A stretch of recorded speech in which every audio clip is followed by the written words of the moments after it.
Hi everyone, welcome back to another episode. In this video, I'm gonna let you know the ways to dispute a transaction on Chime. In order to dispute a transaction on Chime, you just have to follow the steps.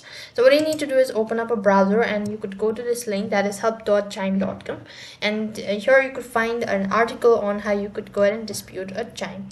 So to dispute a Chime, you could have to go ahead and log into your account, and then next thing you want to do is go to the transaction that you want to dispute. And at the top of the list, it will show you any pending transaction or transaction that the merchant hasn't yet fully processed. Now find the transaction you want to dispute. Now tap on problem with this transaction and follow the prompt.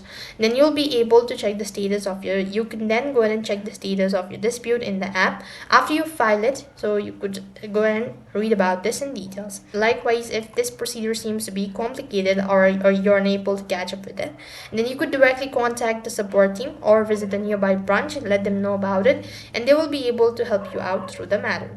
That's all for this video. I hope the video was helpful. Make sure to like, share, and subscribe to our channel. Thank you for watching. See you in the next video.